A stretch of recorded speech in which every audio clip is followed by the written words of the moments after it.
Hello, fellow risk takers, and welcome to my worst investment ever. Stories of loss to keep you winning.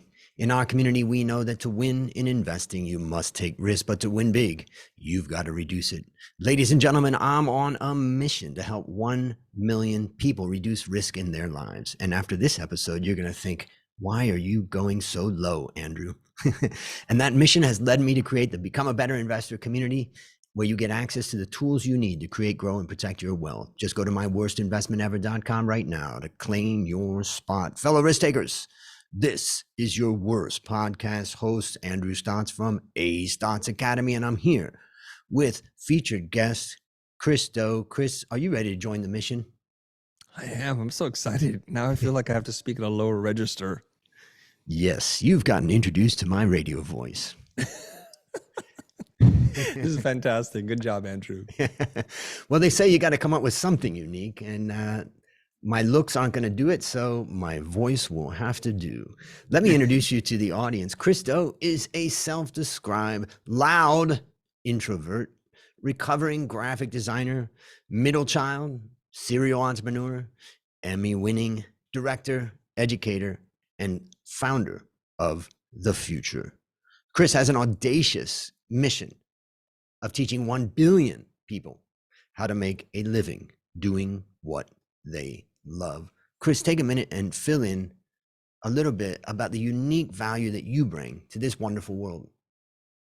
Thank you so much, Andrew, for that warm introduction. You did a wonderful job. I feel like you should always intro me everywhere I go from this point forward. I'm there for you. Perfect. Some of the unique things about me is that I'm a traditionally trained graphic designer. I ran a motion design studio for 20 plus years. And somewhere along the way, I found that the passion for teaching, and I found a vehicle for delivery, which is to use open social media platforms like YouTube, Instagram, and LinkedIn to teach the masses. And this is where I think I'm unique, in that overlap between creativity and business. And using my background in video and production, I try to teach at scale practical applications of business principles for creatives, including marketing, sales, and negotiation.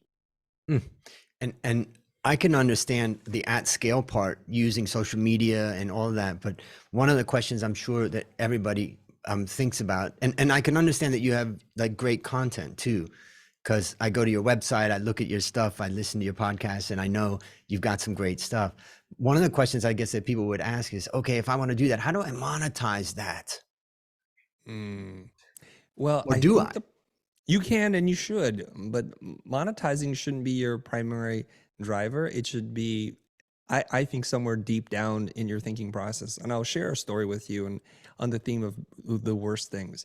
One of the things that I'm really bad at is teaming up and partnering up with people, because we have different ways of working, different mission, and different just work ethic.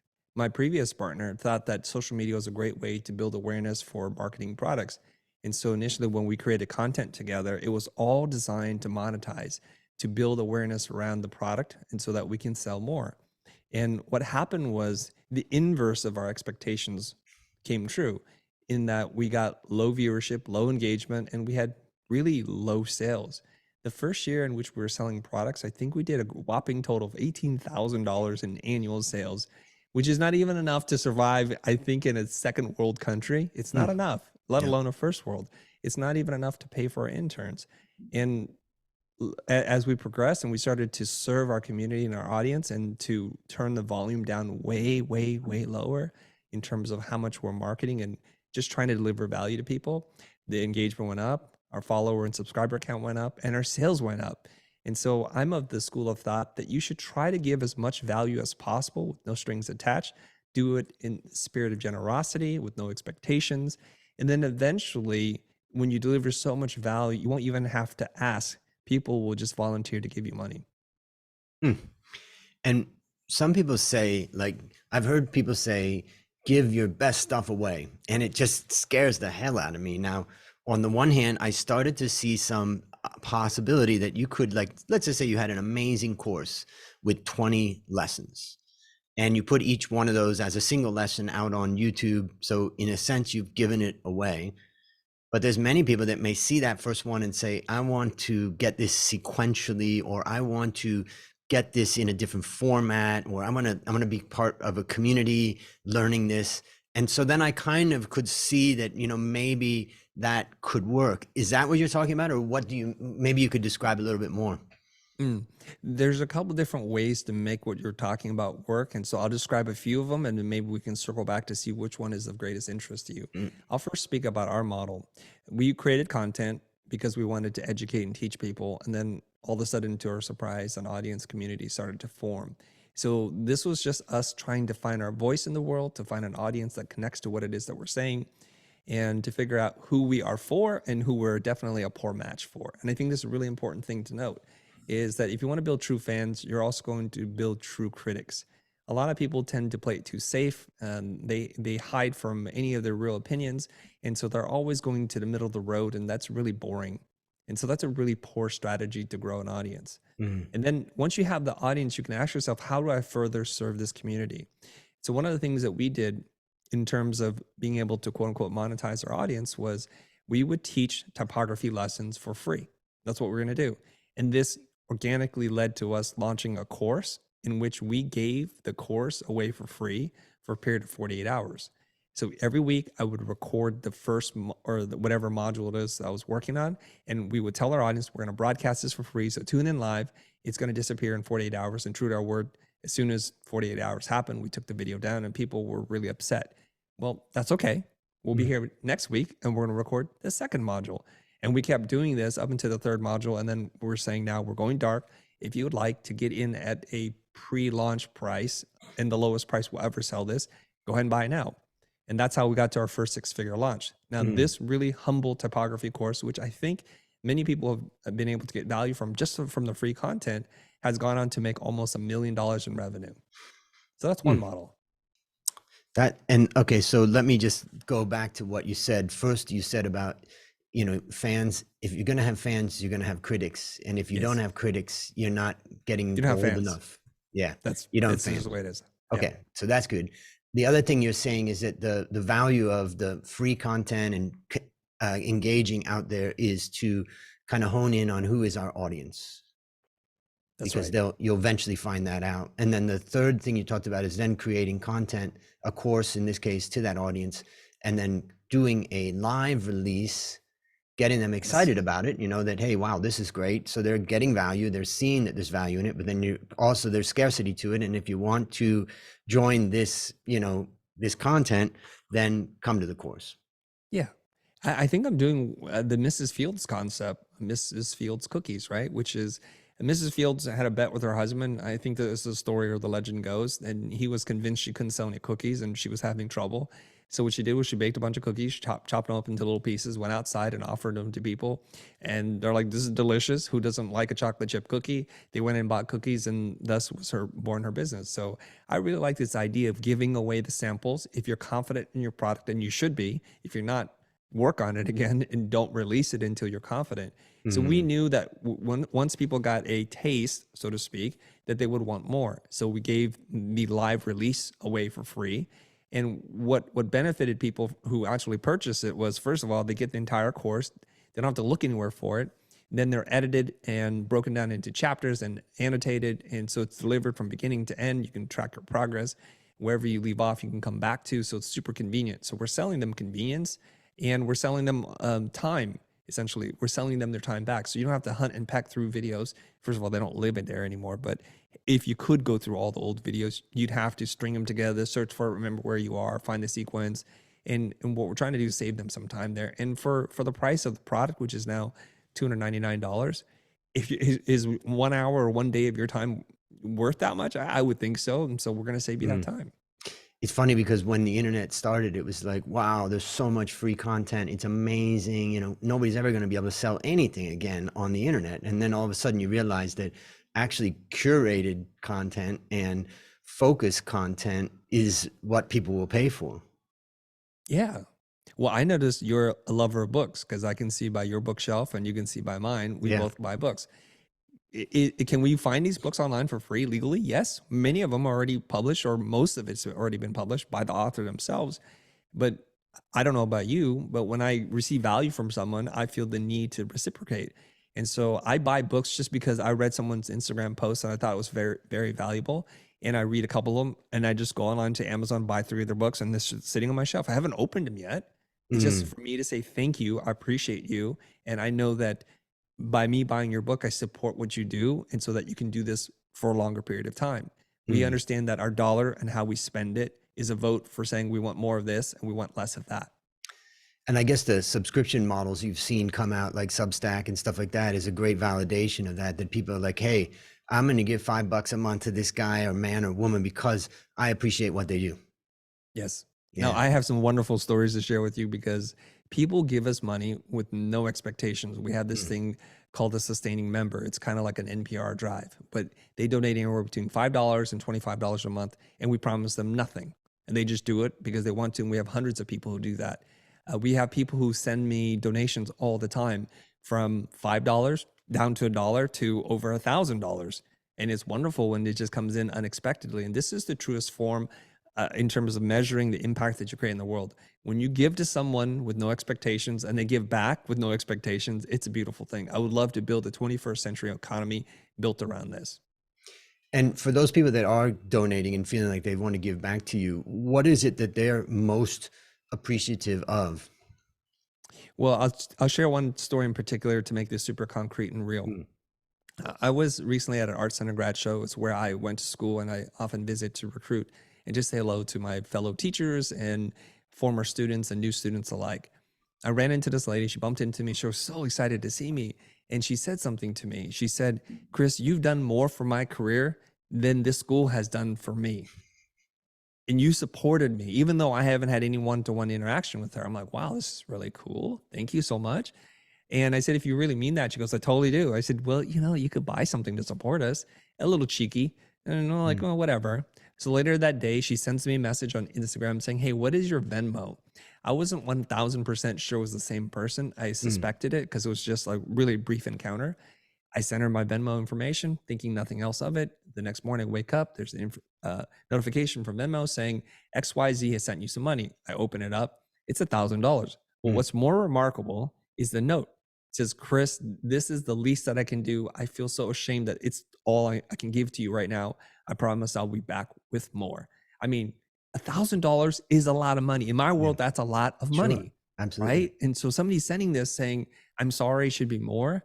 This is affirmation to me that we're doing something right. And we Mm. just need to do more of it for more people.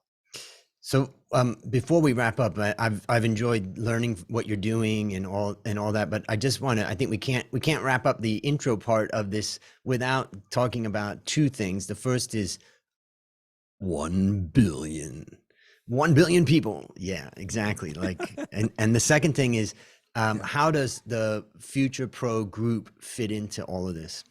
Mm. The 1 billion mission is just to make sure we set our goals so far that might take multiple lifetimes to achieve, to make sure that we're aiming high enough. And it's one of these things where it was during a conversation with my managers and we're talking about what it is that we're trying to do. And I couldn't articulate it. And finally, I went home the next morning. I'm like, here's what it is. We're going to teach, at that time, I didn't know what number, a certain amount of people how to make a living doing what they love so that my manager or one of my creative department heads, their little girl can grow up one day when she is 18 and be able to decide, do I want to go down the traditional route or do I want to study from the future? And there will be comparable forms of education in terms of the impact. And that's what we really wanted to make. It was too Mm, late for us. It's too late for my kids. My kids are too old, but it wasn't too late for his kids. And that meant something. And I could see an emotional response from him. So I knew we were onto something. Now, the reason mm, why it's a billion is because of this, is because in order to make the impact that you want to have on a billion people, you have to play big, you have to think big. So that means you can't be doing these little things. And I hate to say it like that. So when a small college invites me to come and speak to 15 of their students, my old self would like love to. I would love to help you with 15 mm, students. But that's exactly the thing I'm trying to get away from, which is that is not scalable. There aren't enough hours in the day and lifetimes for me to live to do those courses or to teach for 15 people over and over again. I would never reach my goal. So it's a yeah, way for us to focus on our actions so that we play big and think big. So we're going for that big mm. thing, the blue ocean strategy. It's great. The idea being that you set such a big target that it forces you in your internal discussions. Should we do this? Nope, not going to do that, because that's going to get us farther away from our huge goal. And the pressure of a huge goal helps maybe focus the group. Let me ask you about the Future Pro group. I have a community that I started, and I've found it to be really fascinating and interesting. And like, I'm really happy to see that it's growing and all that. But maybe you can talk a little bit about your group and what's going on there and what that's about. Yeah, the Future Pro group originally was designed to be some support group for people who have taken our courses or have enrolled in some of our programs and workshops, because Mm. we're realistic. We understand that by taking a course doesn't mean all your problems are solved, and you might have a little question. And we also learn, we also realize people learn from their peers more than they do from the quote unquote instructor, because you're Mm. working at the same level, you're having the same discoveries, and they help each other learn.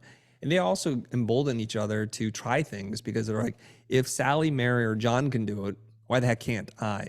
When the professor does it, of course, they can do it because they're special, unique creatures. But this is somebody that I can see within my world of being able to catch up to, and so they learn from each other.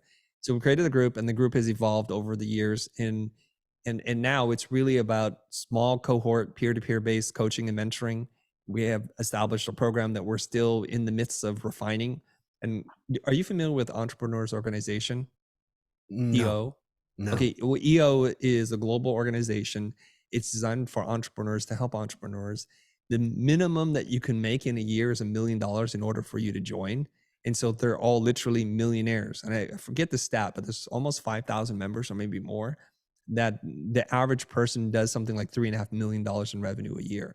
Right. And I've spent some time with them. It's a wonderful organization. And I realized the lifelong friendships and how they're able to help each other in their groups of 8 to 12. So we're trying to mirror the same structure, not requiring you to make $1 million. So there is a minimum that you need to make, but otherwise you're invited to the pro group, and you're going to join a small cohort, and you're going to help each other learn and grow. And Mm. we're hoping for the exact same result, which is lifelong friendships, peer-to-peer mentoring, so that we are able to focus on the bigger overarching themes that all members are struggling with.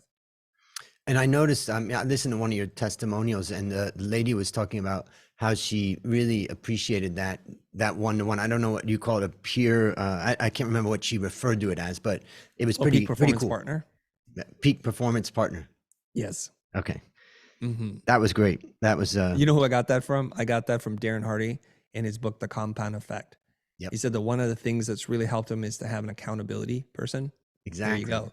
So as soon as I read that, I said, everybody, we're going to team you up with one-to-one.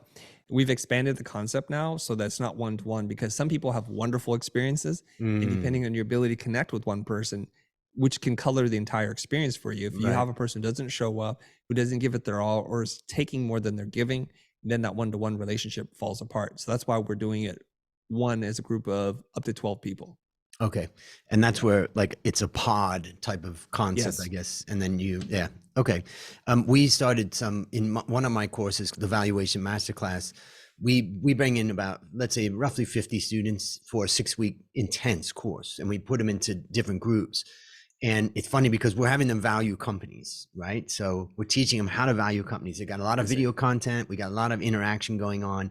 But one of the things that we found is that we let the students pick the companies that they wanted to value around the world. So they, would go through our process with that.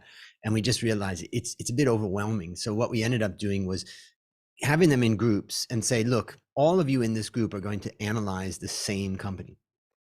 And what we found was it just really changed the dynamic, where all of a sudden it's like cheating is good, like helping each other and seeing what each other's doing and sharing what you're doing is how we're going to lift all of you guys. Because it doesn't matter to me in the end. I want all of you to have the best possible presentation and final report at the end of the boot camp. So in the next 3 days, I've got 35 meetings of presentations coming up from my students. So Wow.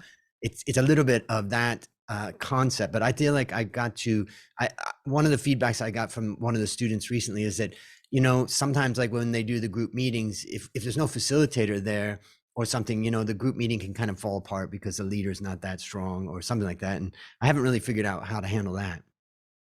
Yeah, I think you're touching on something that is slowly starting to shift within educational models.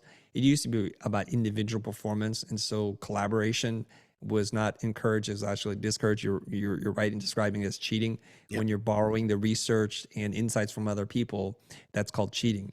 But we're realizing in this very dynamic and crazy world that we live in, where problems are changing and evolving faster than the rate of the education, we need to collaborate, and that's a skill of the 21st century. So Mm. my son, who's in high school, what they do is they do group note taking, which is a brilliant concept if you think about it. Hmm. So instead of you sitting there thinking, oh my gosh, I missed the concept and I'm on edge, instead of really being present to what's going on, they collaborate on one document and they share the notes. That way you can see different ways of listening and observation, and you can compare and contrast.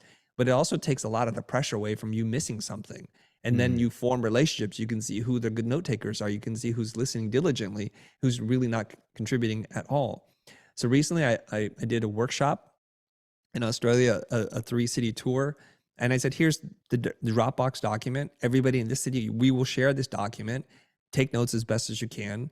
And people were really excited. I was like, oh, this is interesting. So they were on their phones or on their laptop, and I can see who's really contributing, who's really listening. And that's a way for me, if I were grading anybody, to say, wow, okay, we need to look out for Mary, Bob, and John. They're really doing great things here. So they're future superstars, because you can tell how intently they're listening. But just the spirit of working together, I think, is super exciting.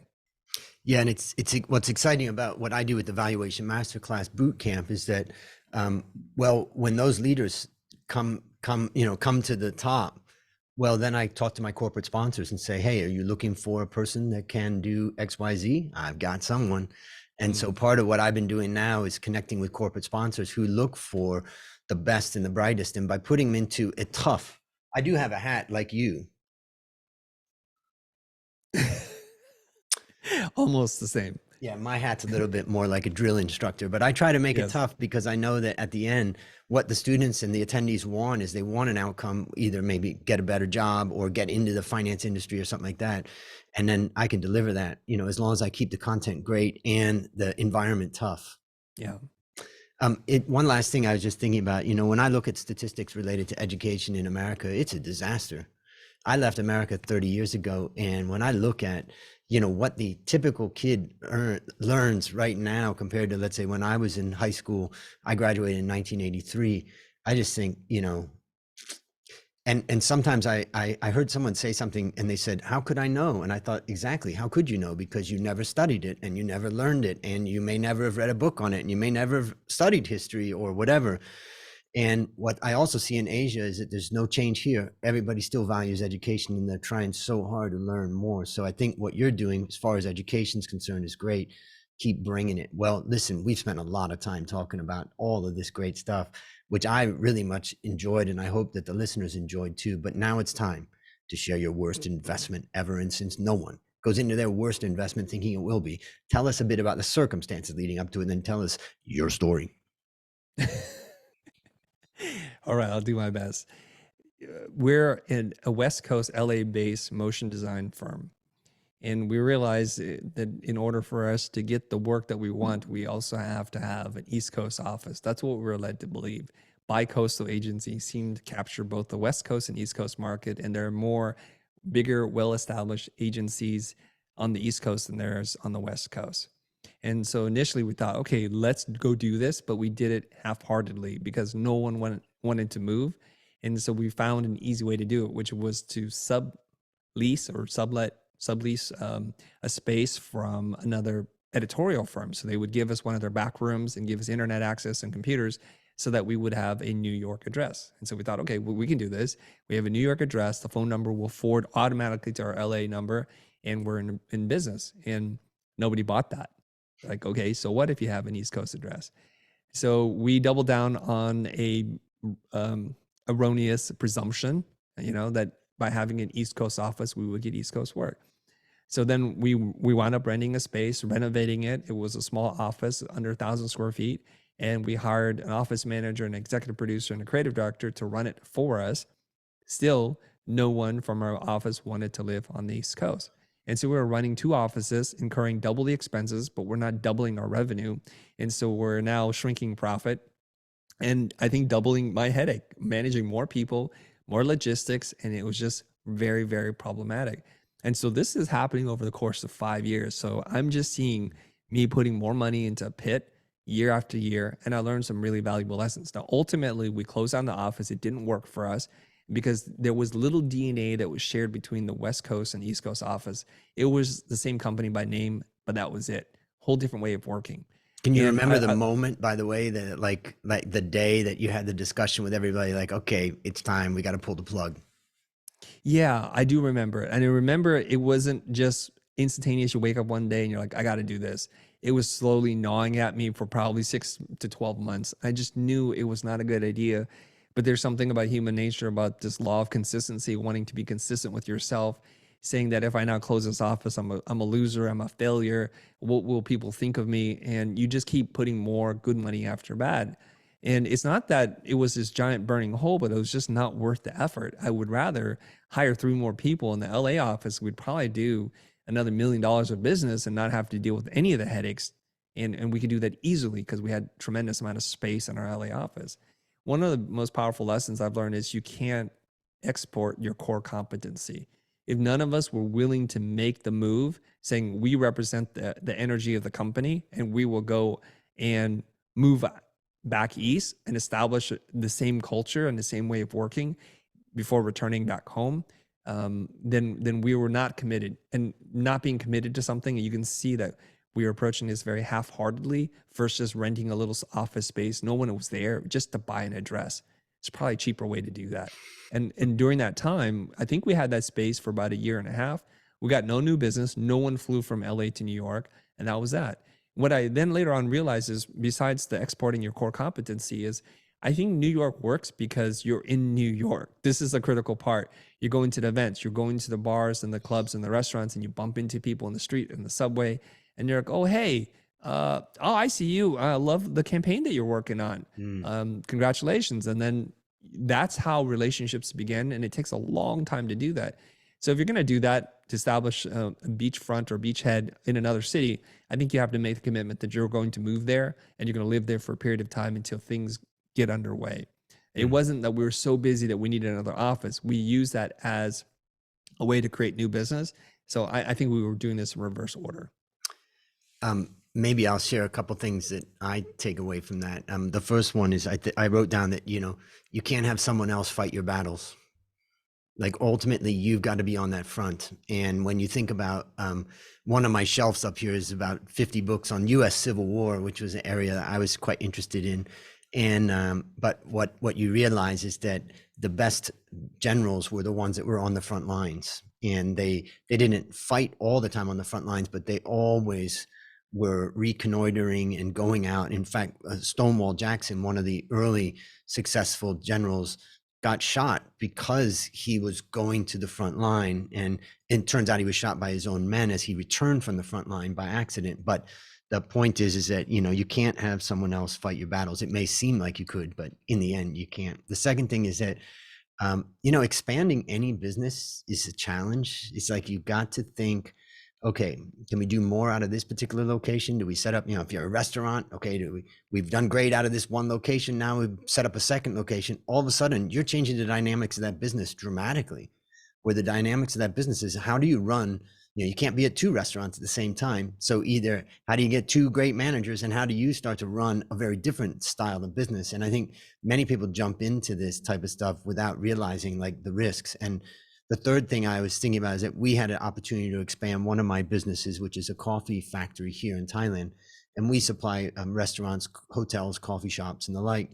We had a chance to expand to Vietnam, and we went through that whole analysis, and the end conclusion was, it's not worth it. We could allocate our resources into expanding into another major city in Thailand and get a bigger return with considerably less risk. So always consider the risks when you're looking at those returns. Anything you would add to those takeaways? I think it's pretty spot on. Would add a new point, which is, I was at a conference and Leila Hormozi and her husband Alex were speaking, and they're famous for scaling businesses from $3 to $30 million.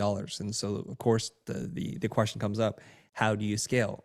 And what Layla said was, before you scale, you should optimize. It's a really Mm, important thing to optimize your business before you scale, because when you scale all the success and you scale all the mistakes. This is really important. So when we were trying to scale our business, we hadn't optimized it. We hadn't figured out our secret formula, how we work, all the rules, the case studies, and everything that we needed to know, our best practices. We didn't establish any of that. We just thought, let's put more creative humans in another office and see what happens. It's almost designed to fail, looking back on it now. But back then, mm, I was like, I don't know. Let's see what we can do. And we're just throwing things at the wall to see what sticks. So it wasn't yeah. exactly a great strategy. It sounds like you did it the right way, which is to do a real analysis, cost benefit analysis, and understand your risk. Yeah, but there was 15 other times that I did it the wrong way I didn't mention. So I listened to Neil Patel and Eric Sue's release of some of the discussion they had in their group with Leela and what's his name again? Alex and Layla Alex, yeah. Hormozy. Mm-hmm. And I just crawl up into a ball when I listen to those guys speak, because I just think, Yes. oh God, what an idiot! All the things I've done.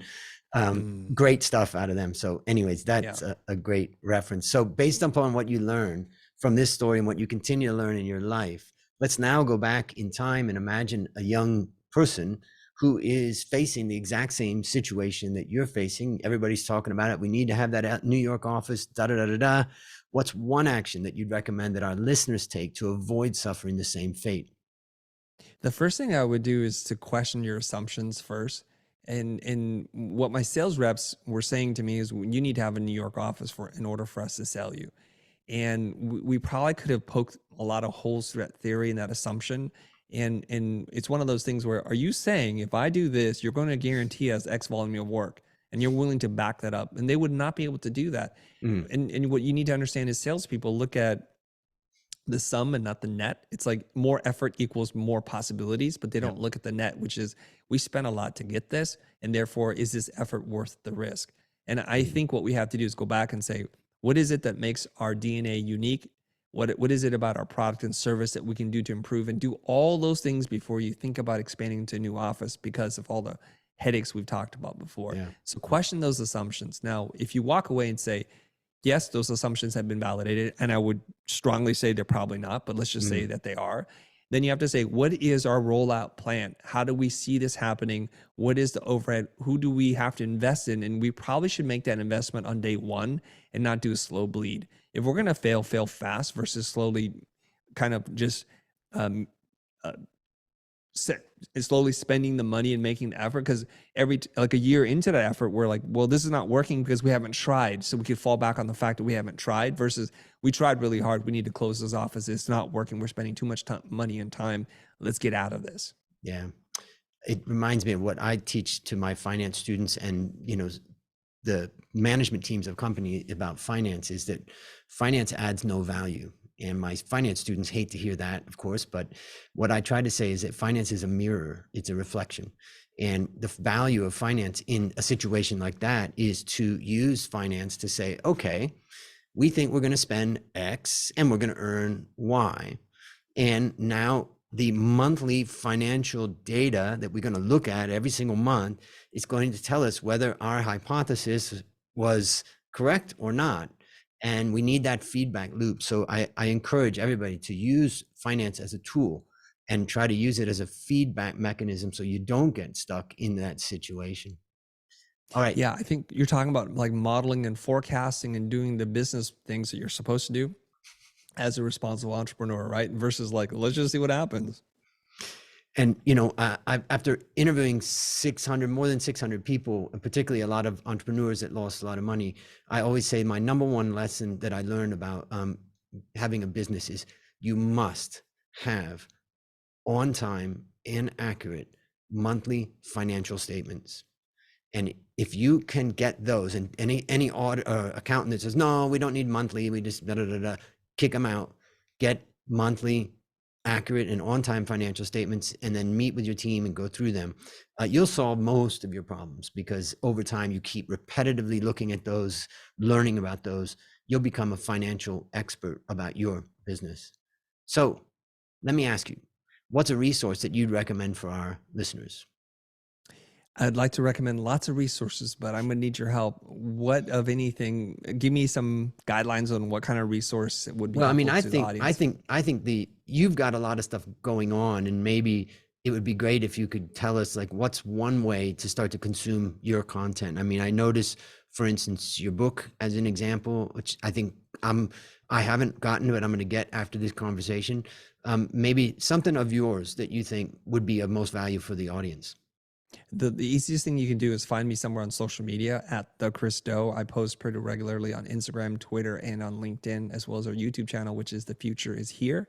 And that's just a great way to get an introduction. And I would just ask that you listen or read like a handful before you make a decision as to whether or not I'm the right person for you. Because on the initial read, I'm probably going to turn most people off because I say things very directly, matter of factly, and sometimes in a bombastic nature to get people to wake up and pay attention. That it is a turn off for lots of people. Like, oh, he's so full of himself. In a way, I am, but I have to say things to cut through the clutter, and that's really important to me. The message has to get out there. Great. And we'll have links to that in the show notes, ladies and gentlemen. So, ladies and gentlemen of my worst investment ever community, engage. Last question. What is your number one goal for the next 12 months?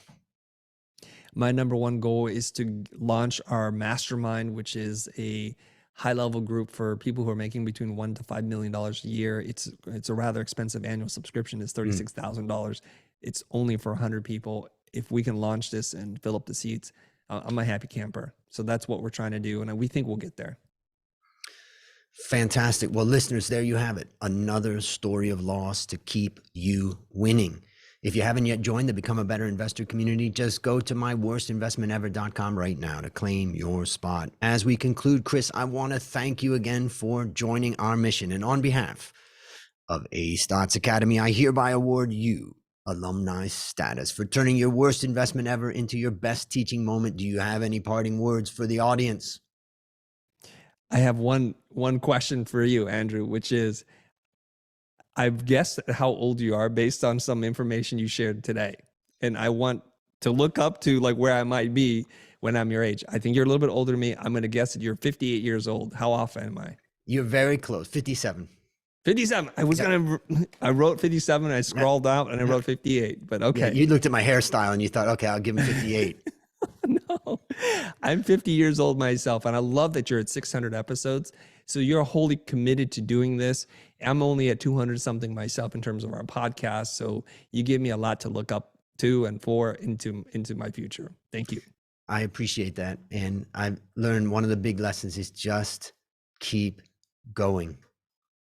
And amen to that. Yeah. And for all the listeners out there, just keep going. And that's a wrap on another great story to help us create, grow, and protect our wealth. Fellow risk takers, let's celebrate that today we added one new person to our mission to help 1 million people reduce risk in their lives. This is your worst podcast host, Andrew Stotz, saying, I'll see you on the upside.